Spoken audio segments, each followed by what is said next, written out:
December 5, 1941. Just before dawn, the temperature outside Moscow has fallen below minus 30 degrees Celsius. The air is so cold, it burns the lungs. Frost creeps across rifle barrels. Engines refuse to start. Breath crystallizes and drifts away in pale clouds over the frozen earth. In the forests west of the city, German infantry crouch in shallow foxholes, hacked from solid ice. Their uniforms are stiff. Their boots split at the seams. Weeks ago, they had expected victory parades beneath the spires of the Kremlin. Now they can barely feel their fingers. A few kilometers away, concealed behind snow-covered ridgelines, columns of Soviet troops wait in silence.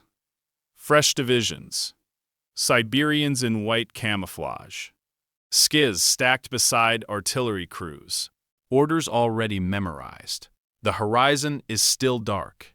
Then, at precisely 6:30 a.m., the silence fractures. Thousands of Soviet guns open fire in unison. The frozen ground trembles. The sky flashes red. The battle for Moscow has reached its breaking point, and what follows will decide whether Hitler's Eastern dream survives the winter. At dawn on June 22, 1941, more than 3 million German soldiers crossed the Soviet frontier. It was the largest invasion in human history. The operation bore the name Operation Barbarossa, Adolf Hitler's grand design to destroy the Soviet Union in a single, crushing campaign. The objective was not merely territorial.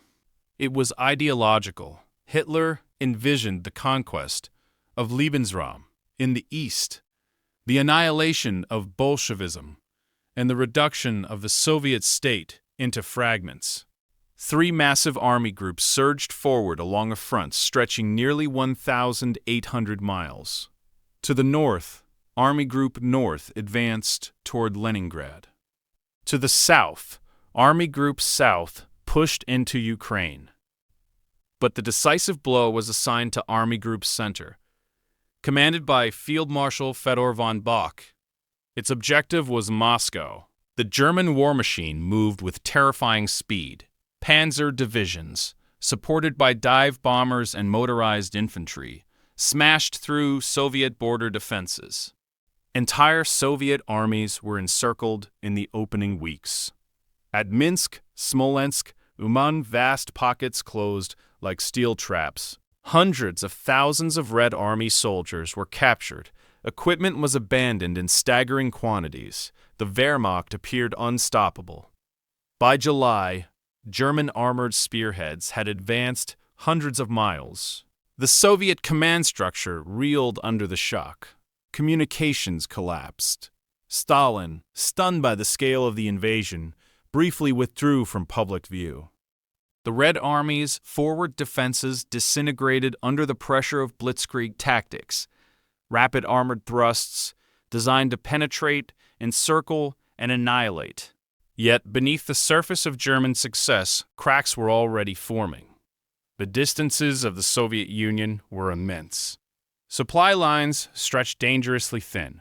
Roads were primitive. Rail gauges differed from German standards, forcing engineers to convert track mile by mile. Fuel and ammunition convoys lagged behind the advancing panzers. Still, by late summer, Heinz Guderian and other German commanders believed Moscow was within reach. Intelligence estimates suggested the Red Army was nearing collapse. Many in Berlin expected the Soviet Union to fall before winter. Then, in August 1941, Hitler made a decision that would alter the campaign's rhythm. Rather than drive directly toward Moscow, he diverted armored units southward to encircle Soviet forces around Kyiv. The operation was a tactical triumph. Over 600,000 Soviet soldiers were captured in one of the largest encirclements in history. The southern flank was secured, but the clock had moved forward. When Army Group Center resumed its push toward Moscow in late September, the weather had begun to change. The renewed offensive, Operation Typhoon, aimed to finish the war before winter set in. German forces launched massive double envelopment maneuvers near Vyazma and Bryansk. Once again, Soviet formations were surrounded. Hundreds of thousands more were taken prisoner.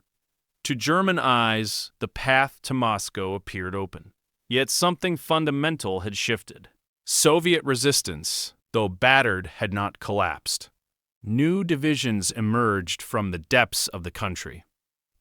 Factories beyond the Ural Mountains worked day and night. Entire industries had been dismantled in western cities and transported eastward by rail. Production resumed even as German troops advanced. Meanwhile, autumn rains began to fall. The Rasputitsa, the infamous Russian mud season, transformed roads into swamps. Vehicles sank axle-deep. Supply trucks stalled. Horses collapsed from exhaustion. Tanks moved at walking pace. Momentum drained away. As October progressed, German soldiers could see church spires and distant structures on the approaches to Moscow.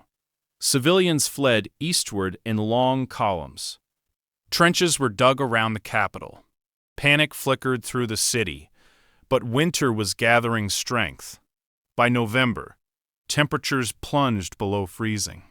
Mud hardened into iron ground. The German army, still dressed, largely in summer uniforms, found itself unprepared for extreme cold. Weapons jammed. Lubricants froze. Frostbite cases multiplied. The Wehrmacht stood within sight of Moscow. But the campaign that had been designed as a swift, decisive annihilation was slowing into something else, something grinding, uncertain, and far more dangerous than anyone in Berlin had predicted. And as German forces prepared for one final push toward the Soviet capital, events inside Moscow itself would determine whether the city would fall or fight. By October 1941, Moscow was no longer a distant objective on a German map. It was a visible prize. The offensive known as Operation Typhoon had torn through Soviet defenses west of the capital. At Vyazma and Bryansk, massive encirclements had once again swallowed entire Red Army formations. More than 600,000 Soviet soldiers were captured in the opening phase alone. To many observers, Moscow's fate seemed sealed. On October 15th, panic swept the city. Government ministries began evacuating eastward. Factories were dismantled. Archives were burned. Crowds surged through railway stations. Rumors spread that the leadership had fled. But one decision altered the atmosphere. Joseph Stalin chose to remain in Moscow. His decision was not theatrical. It was calculated. If the capital fell into chaos, the front would collapse. Instead, he appeared publicly. Defensive lines were strengthened. NKVD units restored order. Martial law was declared. And a new commander took charge of the city's defense, Georgy Zhukov. Transferred from Leningrad in early October, Zhukov brought urgency and clarity. He understood that the Wehrmacht's momentum, though powerful, was not limitless. Moscow would not be defended by improvisation. It would be defended by depth. 3 defensive belts were established west of the capital. The Mozhaysk line became the outer shield. Civilians, women, students, factory workers dug anti-tank ditches in frozen soil. Concrete bunkers rose along likely approach routes. Bridges were mined. Road junctions fortified. Meanwhile, the weather continued its transformation. The Rasputitsa had crippled German nobility through October. But by November, the mud froze solid. German armored divisions launched renewed assaults toward Klin, Tula, and Istra. Some advanced units came within 20 miles of the Kremlin from elevated ground. Reconnaissance patrols could glimpse the distant skyline of Moscow. The temperature plummeted further. By late November, thermometers registered -20, then -30 degrees Celsius. German units, still equipped primarily for autumn campaigning, suffered catastrophic exposure. Lubricants thickened. Engines failed overnight. Machine guns required warming fires beneath their barrels before firing. Yet, even as the Wehrmacht strained toward the city, an unseen strategic shift was underway. In Tokyo, Soviet intelligence operative Richard Sorge transmitted a critical message to Moscow. His sources within the Japanese government confirmed that Japan would strike south toward Southeast Asia and the Pacific, not north into Siberia. For Stalin, this information was decisive. Until then, elite Siberian divisions had been held in the Far East, guarding against a possible Japanese invasion. They were well-trained, winter-equipped, and hardened by cold weather operations. Now they were released. Throughout November 1942-1, rail lines stretching thousands of miles carried fresh Soviet formations westward. Entire divisions arrived, wearing white camouflage smocks, fur-lined boots, and carrying skis. They brought new T-34 tanks, artillery batteries, and reserves of ammunition. The Germans did not detect the scale of the buildup. Believing the Red Army exhausted, many German commanders prepared for one final effort to seize Moscow before the year ended. On December 2nd, reconnaissance elements reached Khimki, barely 8 kilometers from the capital's northern outskirts. It was the closest German forces would ever come. Inside Moscow, the atmosphere hardened from fear into resolve. On November 7th, the anniversary of the Bolshevik Revolution, a military parade marched across Red Square. Snow fell as troops passed the Kremlin walls, and many marched directly from the parade to the front lines. The symbolism was unmistakable. The city would not surrender. By early December, German offensive strength had reached its limit. Units were under strength. Supply stocks were depleted. Frostbite casualties climbed into the tens of thousands. The Wehrmacht's advance stalled along a vast arc north and south of Moscow. What German commanders did not fully grasp was that the Red Army was no longer merely defending. It was preparing to strike. And in the frozen forests west of the capital, artillery batteries were being aligned in silence, waiting for a signal that would shatter the balance of the entire Eastern Front. Winter did not arrive gradually in 1941. It descended with violence. For German infantry west of Moscow, the cold became an enemy more relentless than Soviet artillery. Temperatures dropped below -30 degrees Celsius. Summer uniforms stiffened into boards. Boots cracked. Steel helmets burned against exposed skin. Weapons froze. Standard Wehrmacht lubricants thickened overnight, rendering rifles unreliable. Machine guns jammed mid-burst. Tank engines required open fires beneath their chassis before they would turn over. Frostbite cases mounted rapidly.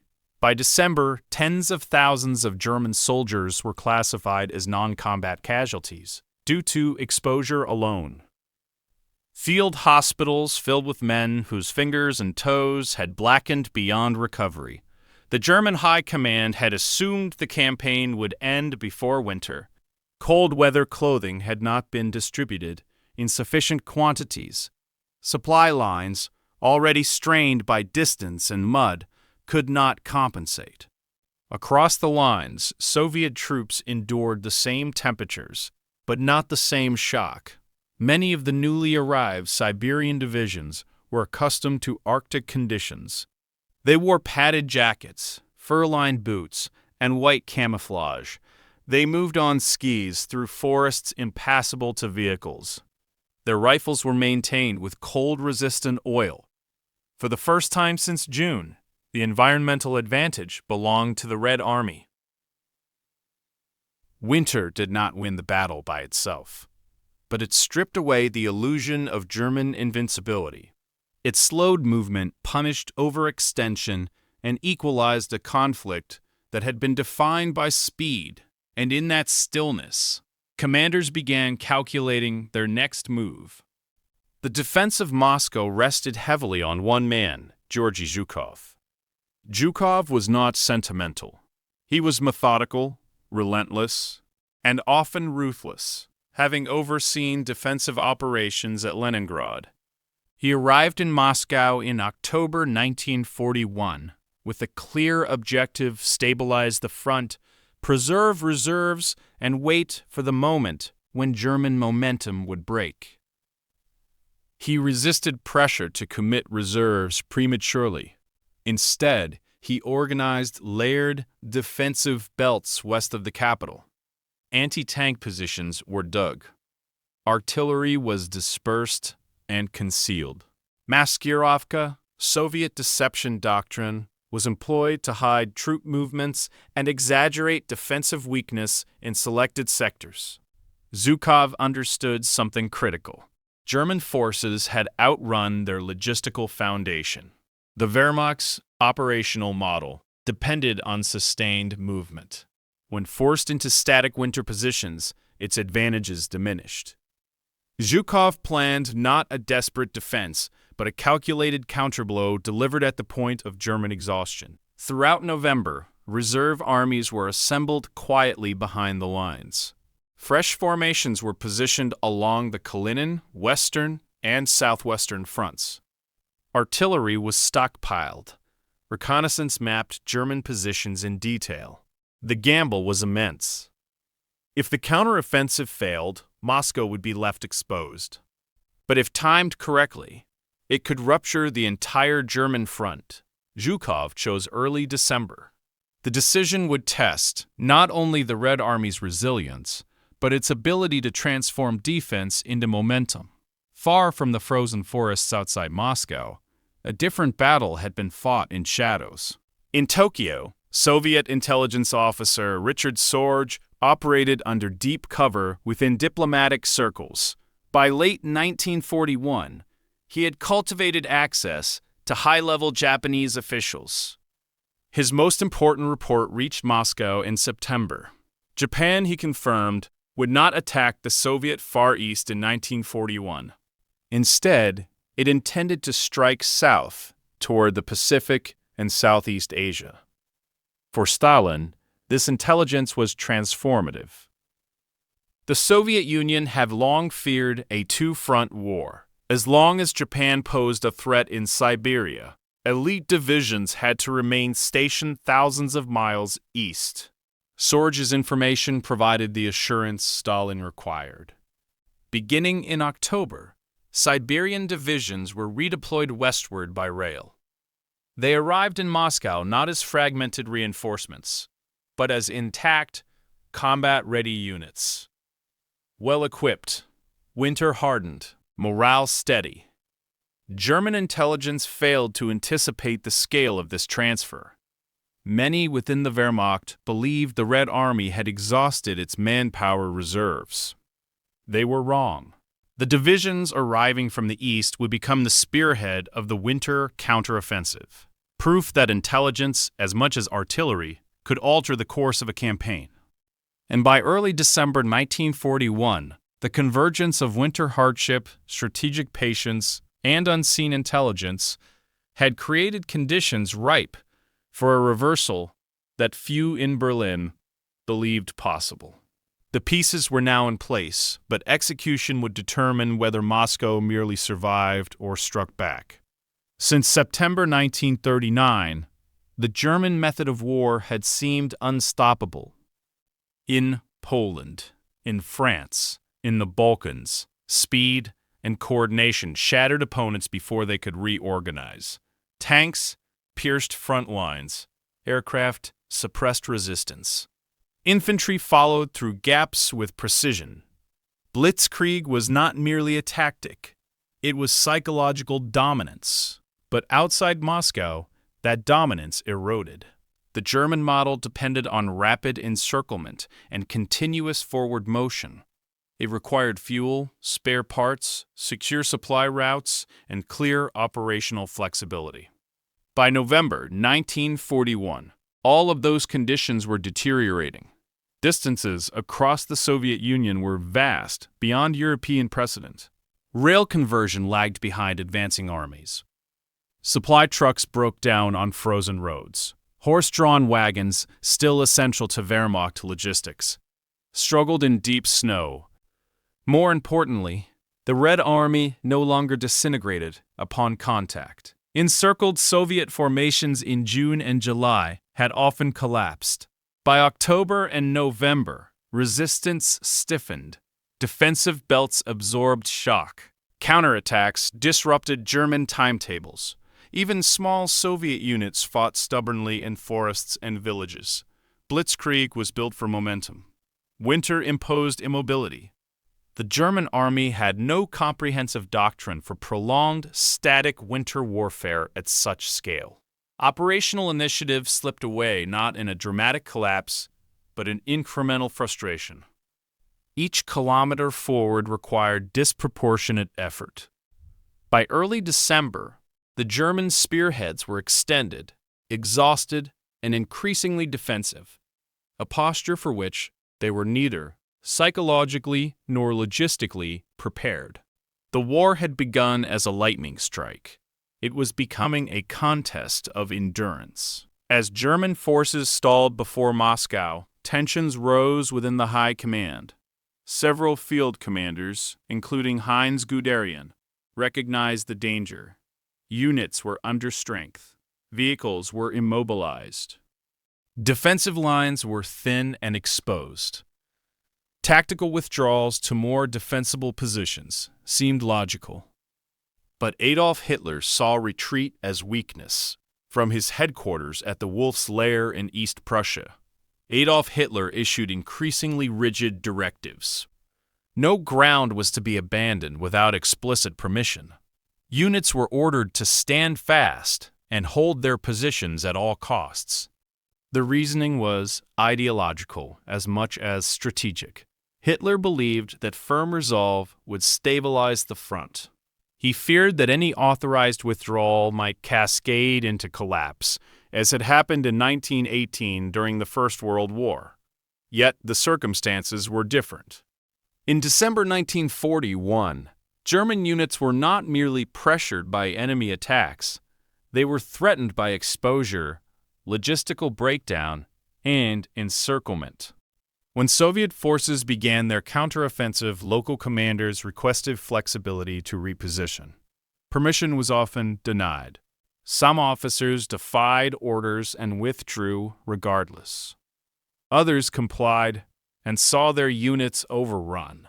The tension between field reality and centralized control intensified throughout the winter. The refusal to allow operational maneuver would have consequences beyond Moscow. It hardened a pattern of rigid command that increasingly shaped German strategy in the East. And it meant that when the Soviet blow finally landed, many German formations would be fixed in place, unable to retreat, forced to absorb the impact. If German doctrine faltered, Soviet motivation intensified. By December 1941, the war was no longer abstract. It was visible in burned villages, civilian casualties, and advancing enemy columns within sight of Moscow. Soviet propaganda framed the conflict not merely as ideological defense, but as a patriotic struggle for survival.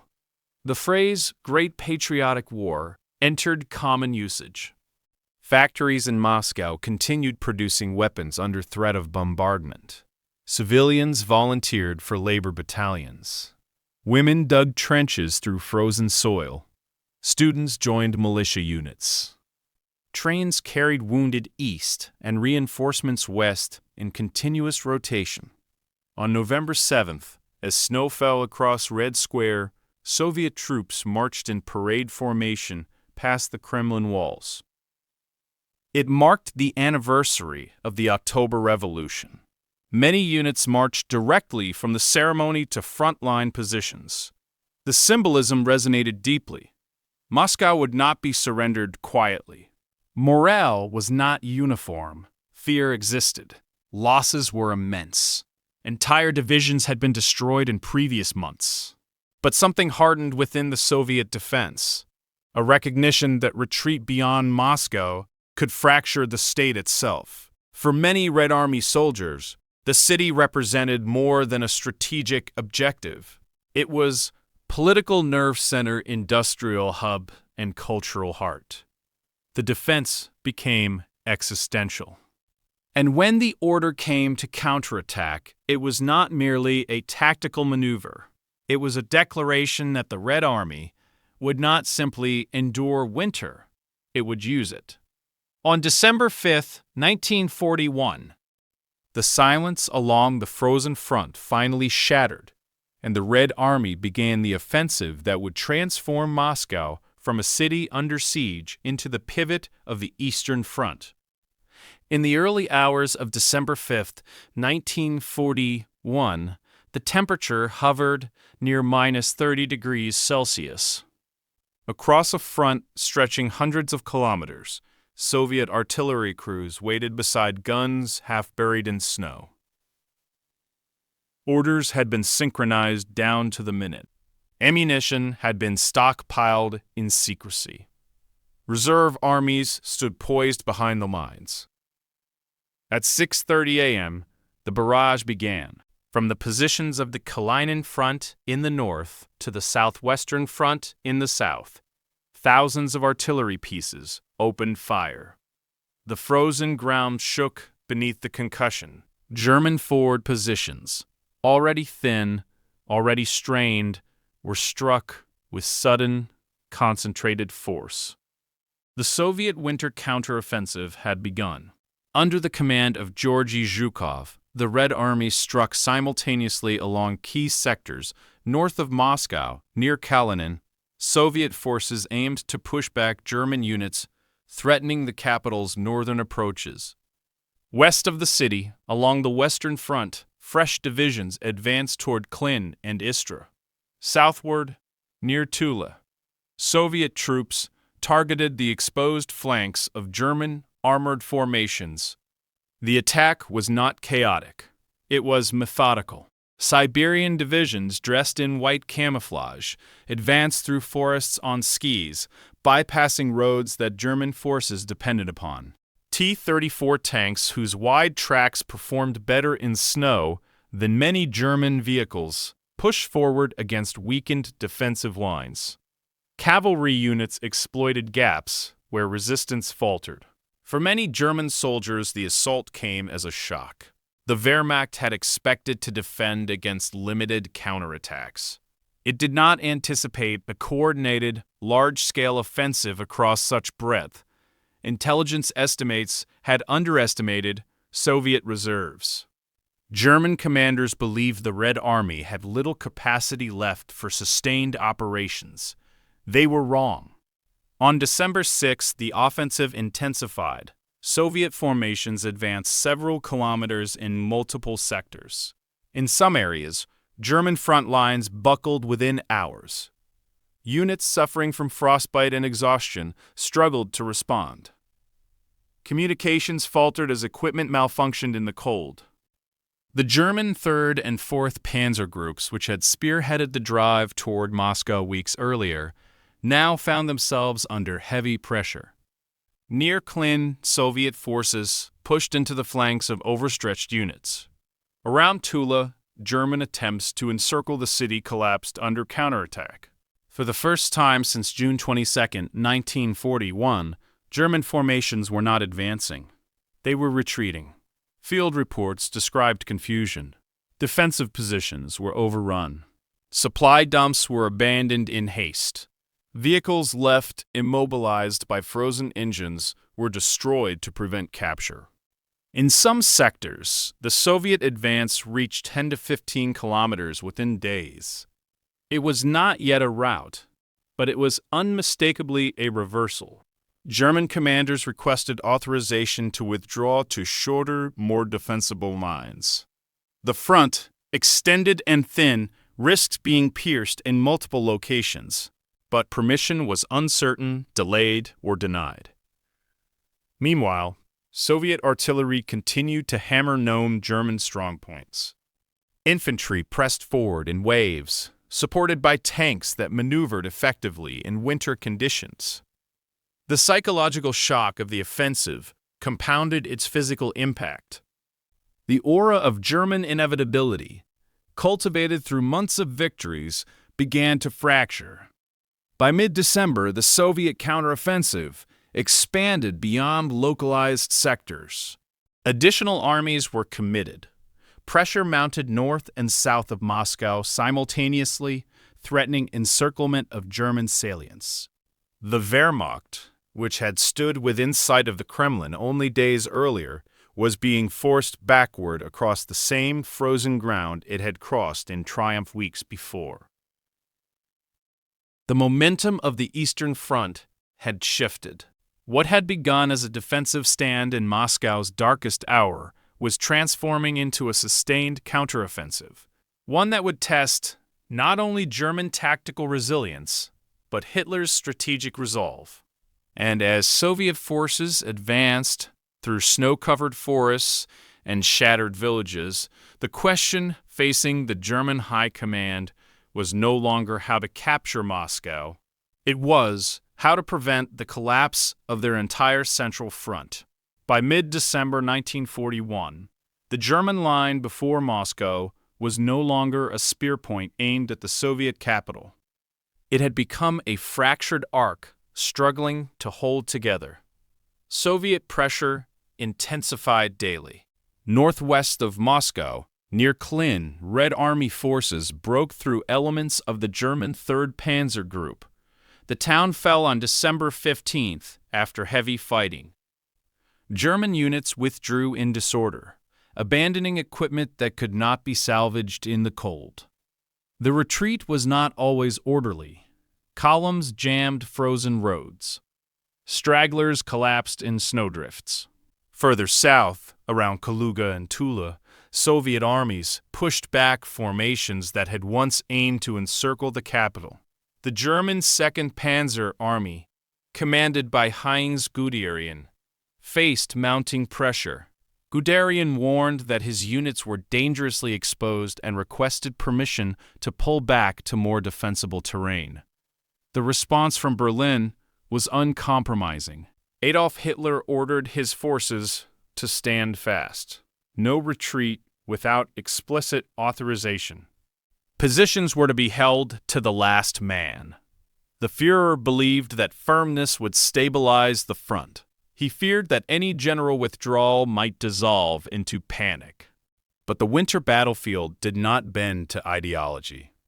As Soviet forces expanded their offensive across nearly 1,000 kilometers of front, German divisions found themselves threatened with encirclement. Frostbite casualties mounted. Supplies dwindled. Horses died in large numbers, leaving artillery pieces immobile. Many infantry regiments were reduced to half strength. The Red Army pressed forward with growing confidence. Fresh formations rotated into the fight. T-34 tanks spearheaded assaults against villages converted into German strongpoints. Soviet cavalry and ski battalions exploited forested terrain, appearing unexpectedly on flanks and rear positions. The myth of German invincibility began to fracture not only on the battlefield, but within the Wehrmacht itself. Officers who had experienced rapid triumphs in Poland and France now confronted prolonged retreat. Communications with higher command grew tense. Some generals disobeyed orders and withdrew without authorization, prioritizing survival over doctrine. Others complied strictly and suffered severe losses. In December alone, Hitler dismissed several senior commanders, including Field Marshal von Brauchitsch, whom he replaced as commander-in-chief of the army. Authority concentrated increasingly in his own hands. Yet despite Soviet momentum, the counteroffensive was not limitless. The Red Army advanced between 100 and 200 and 250 kilometers in certain sectors through December and January. Cities such as Kalinin and Kaluga were recaptured. German forces were driven away from Moscow's immediate approaches. The threat to the capital receded, but as Soviet troops pushed deeper, their own logistical strains emerged. Supply lines lengthened. Units grew fatigued. Winter punished both sides indiscriminately. German formations, though battered, stabilized along new defensive lines west of Rzhev, Vyazma, and Orel. The front did not collapse. Instead, it hardened. By February 1942, the immediate crisis before Moscow had passed. The Soviet counteroffensive slowed, and in some sectors, overextended Soviet units suffered counterblows from reorganized German reserves. Still, something irreversible had occurred. The Wehrmacht had suffered its first major strategic defeat of the war. The expectation of a quick victory in the east had evaporated. The Soviet Union had not fallen before winter. It had endured and struck back. German casualties between December 1941 and February 1942 reached staggering levels, with hundreds of thousands killed, wounded, missing, or incapacitated by frostbite. Soviet losses were also immense. The winter battles were brutal, attritional, and unforgiving. But the psychological shift mattered as much as territorial gains. The Red Army had proven that German forces could be stopped and driven back.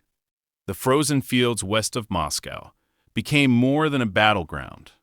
They became the place where Hitler's vision of a swift, decisive Eastern conquest met its first decisive resistance.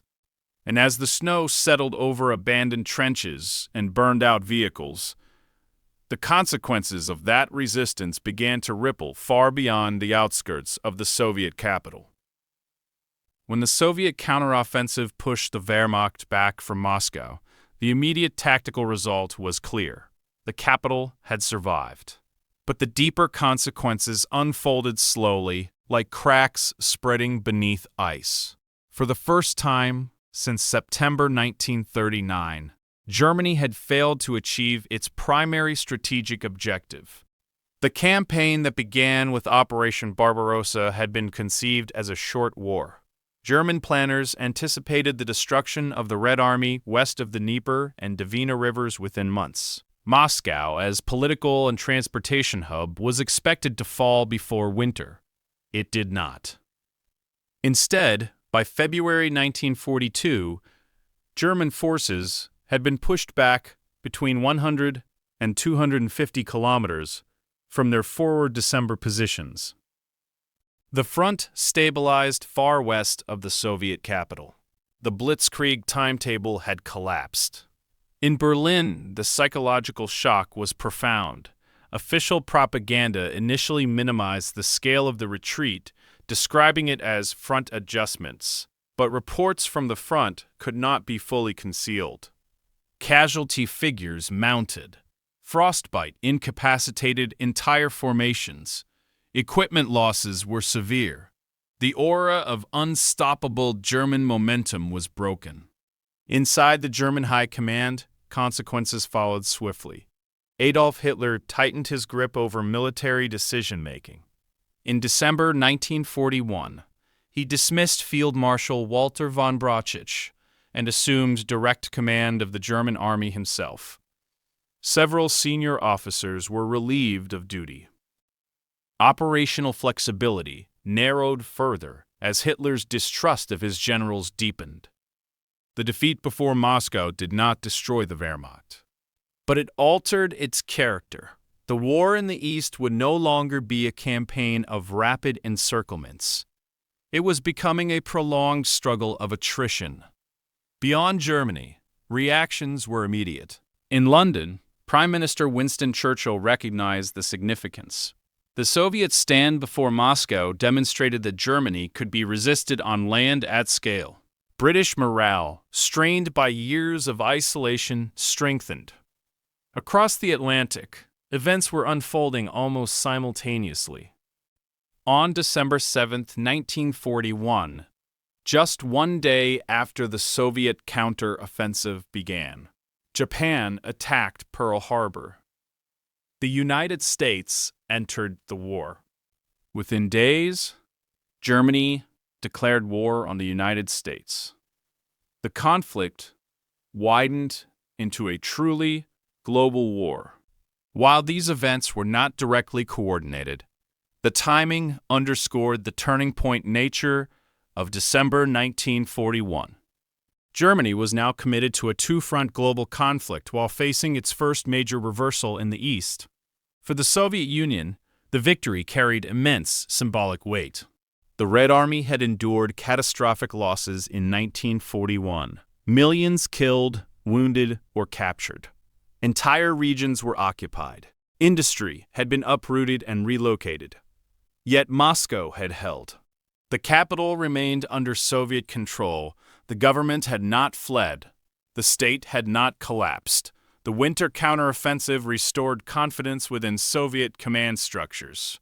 It validated the strategic patience of commanders like Georgy Zhukov.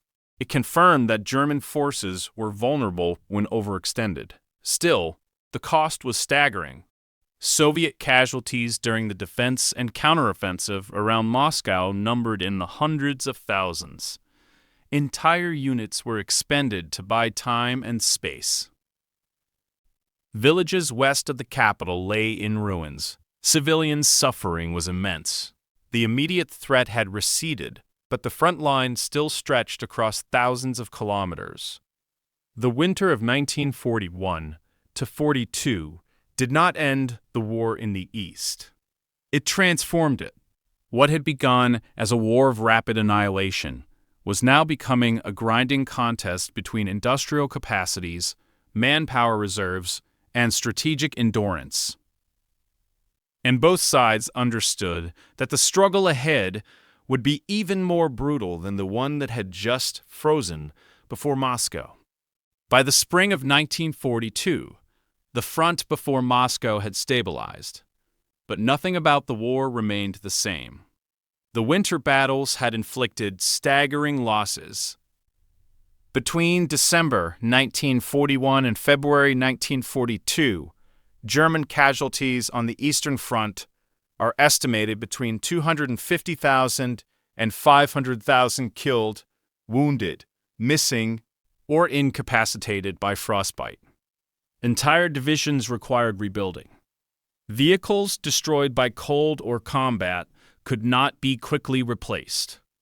Horses, the backbone of German logistics, had perished in large numbers. The Wehrmacht had survived the winter, but at a cost that could not be erased. Soviet losses were even higher. The Red Army paid dearly for its counteroffensive. Hundreds of thousands were killed or wounded in frontal assaults across frozen terrain. Units often attacked entrenched positions with limited artillery coordination. Overextension in January and February led to failed encirclement attempts around Arzhev and Vyazma, but the Soviet Union could absorb losses in a way Germany could not. Industrial evacuation beyond the Ural Mountains had preserved production capacity. By early 1942, factories relocated to cities such as Chelyabinsk and Sverdlovsk were producing tanks, artillery, and aircraft in increasing numbers.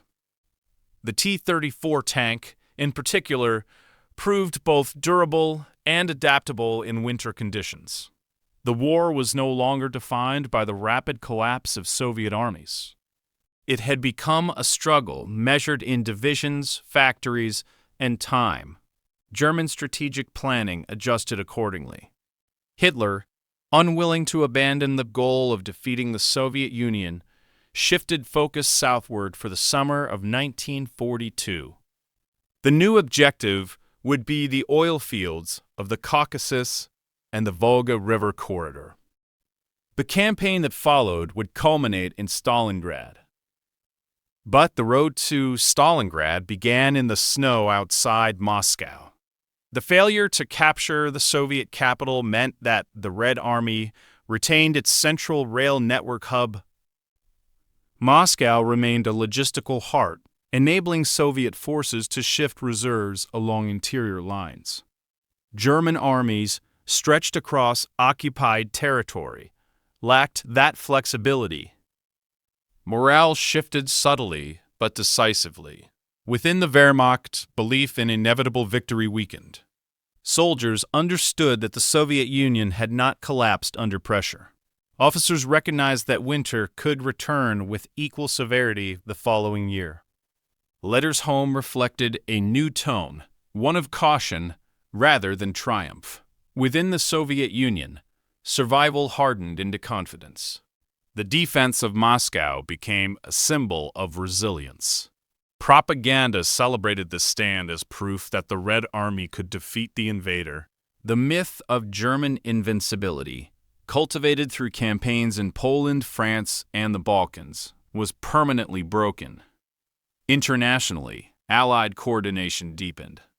The United States, newly at war, began accelerating Lend-Lease shipments to the Soviet Union. Trucks, food supplies, aviation fuel, and raw materials would flow eastward in growing quantities over the coming years.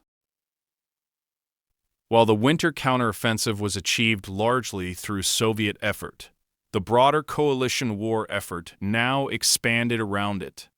The Eastern Front, stretching thousands of kilometers, became the decisive theater of the Second World War. Moscow had been Hitler's political and psychological objective in 1941. Its capture might have fractured Soviet command, severed rail networks, and delivered a symbolic blow of incalculable weight. Instead, the city endured. And in enduring, it altered the trajectory of the war. The Wehrmacht would launch new offensives in 1942 and 1943. It would advance again and inflict catastrophic losses, but it would never again approach Moscow with the same momentum or expectation of swift victory. The winter of 1941-42 marked the end of Germany's lightning war in the East.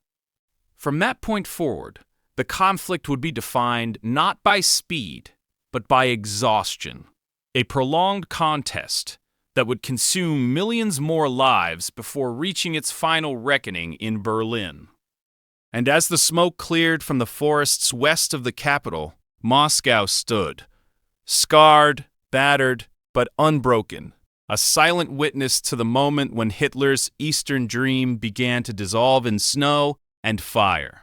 Winter settled quietly over the fields west of Moscow in early 1942. Snow-covered shattered artillery. Burned-out tanks froze where they had fallen.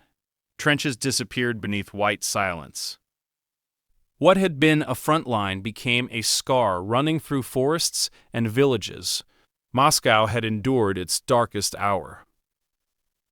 The Red Army's winter counteroffensive did not end the war. It did not destroy the Wehrmacht, but it ended something else, the illusion of inevitability. In June 1941, Operation Barbarossa began as a campaign of annihilation. German forces advanced with speed and confidence, certain that the Soviet Union would collapse within months. Moscow was meant to be the final symbol of that collapse. Instead, the city became the boundary where momentum broke.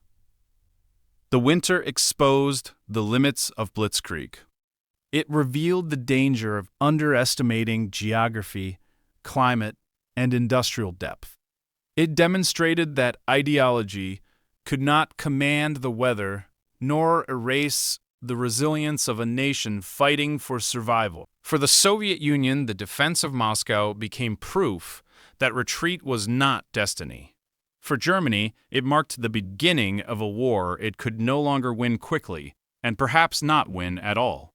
From that frozen December onward, the conflict in the East transformed into a struggle of attrition that would consume armies at Stalingrad, Kursk, and beyond. The path to Berlin ran through Moscow's snow. History often remembers decisive battles for the ground they change. Moscow is remembered for the momentum it shattered. In the silence after the guns fell quiet, one truth remained clear. Hitler's dream of a swift eastern conquest had not been buried in summer triumph.